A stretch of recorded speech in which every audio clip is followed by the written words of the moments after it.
Thank you so much. Thank you, Ms. Wojtowicz, for the introduction.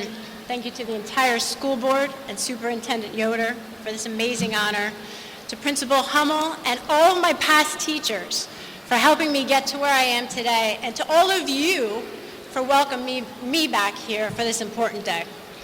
My parents are here too, Dave and Carol. It's like deja vu all over again because I also graduated here in Martz Hall on a rainy day, except I promise you I was not up here giving the valedictorian speech for the class of 1997.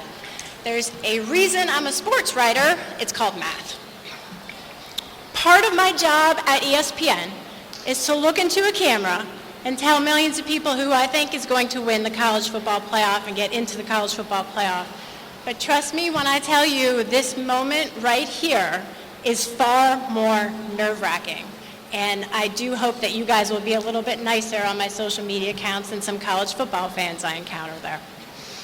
When I was going into my freshman year at Pottsville, I remember sitting in the auditorium where you guys just were, and all of the coaches stood on stage, and each of them gave a little speech.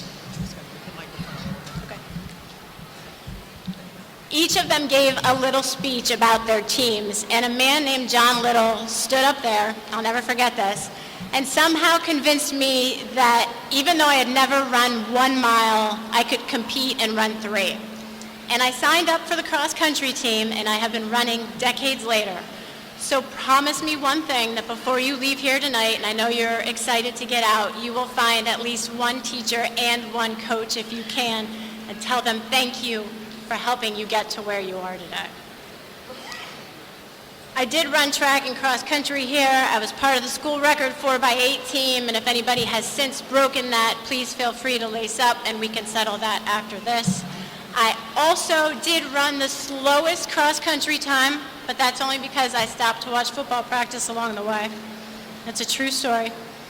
No matter how long it took or what place you came in today, congratulations to all of you for crossing the finish line. So now what? 3 things. 3 things for you. Find your people, find what you love to do, and don't be afraid to fail along the way. One more time for the people in the back there. Find your people, find what you love to do, and don't be afraid to fail along the way. Number 1, find your people. Because when the ground shakes around you, it's not what you hold on to, it's who you hold on to for comfort and stability. I want to tell you that you're invincible, but you're not. None of us are. Life is fragile and it's precious, and we are all vulnerable to hurt and loss and pain. But we are also strong enough to overcome it with help. At some point, I promise you, your followers on TikTok and Instagram, they won't matter to you. But the person sitting next to you today, right here, still will. You might have 2 million followers, but only 2 real friends.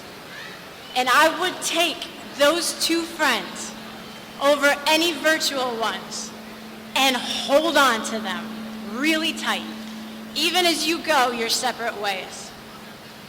As you start college or work or whatever it is you do next, I can't stress to you enough how much people matter. I'm always asked by young journalists how I develop sources, and it's the same way you want to approach making new friends, meeting professors and teachers. You start with a simple smile. You show them that you genuinely care about them and their story, and they will give you the greatest gift, trust. However you're feeling right now, aside from hot, whether you can't wait to escape this town or you are clinging onto it for dear life, the people you choose to surround yourself will be your lifelines. Your family, your friends, your mentors. Stick with the ones who have told you you can, not you can't. My family is my rock. I would not be here without them. And one day, the TV lights will go out. And when they do, what's left? No, the question is, who's left? Because if you have the answer to that, you have everything. To the parents, grandparents, guardians who are here today, I sometimes wonder what my parents really thought when I told them as a teenager working long nights in the pub room that I wanted to be a sports writer. They supported me every step of the way, and they still do. And I am still one of only a handful of women in the press box. No matter what it is your graduate wants to do, they will need your support and probably still all of your money. I didn't pick this career for its paycheck, and you guys shouldn't pick that either. So remember number 2, find what you love.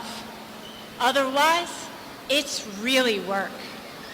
Maybe you already know what your passion is. Maybe you haven't figured it out yet. It doesn't matter. You have plenty of time, so don't freak out about it. None of us know what the future holds. The difference is, though, when you wake up tomorrow, your future is entirely up to you. Only you know what will really make you happy. Whatever career path you might choose, the world needs good ones. Electricians, plumbers, lawyers, teachers, scientists, college football coaches. Hey, they get paid millions for being fired. We should all be so lucky, right?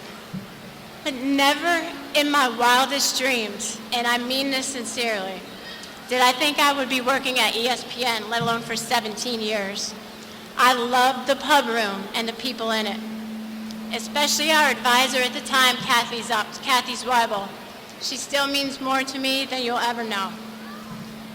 But when I sat where you're sitting, no, really, the exact same spot, I had no idea what jobs I would have or where my career would go. It wasn't on my radar besides the Indiana Daily Student, the school newspaper. You will also find yourself on a path that surprises you.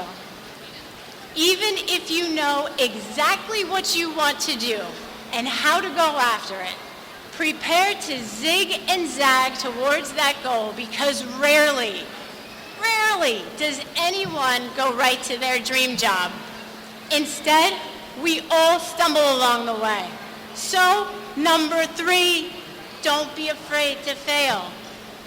In order to win at the highest level, you have to learn how to lose. The greatest college coaches and athletes on the planet will tell you this. I can remember standing in my parents' living room, just up the street from here, crying because I didn't get into Northwestern. I was devastated, absolutely crushed. Again, thanks math. But things worked out for me at Indiana, but the obstacles kept coming. I had so many rejection letters for internships when I was in college. You know what I did? I taped them up to my wall. It was like locker room bulletin board material for me. But you know what? I found my people. See how this works? I had my family, I had my friends, and for all of the times that you are told no, it only takes one yes to change your life. So you're going to have to get ready to keep working, keep knocking on doors, keep trying. And you have my word here today that someone will take a chance on you. But opportunities don't just fall from the sky. So get ready to work for it. It's who we are in Pottsville. It's how we're built. The Gears family, the Yingling family, the Pottsville Maroons. We have so much to be proud of here, but sometimes you have to leave to realize it. My career has blessed me with the opportunity to interview winners, some of the greatest college coaches to ever walk a sideline, including recently retired Alabama coach Nick Saban. I am an unbiased reporter, though. So this is literally the only place in the country that I can get away with a roll tide. Wherever you go, whatever you do, please don't forget Pottsville Area High School, because I promise it won't forget you. Roll Tide!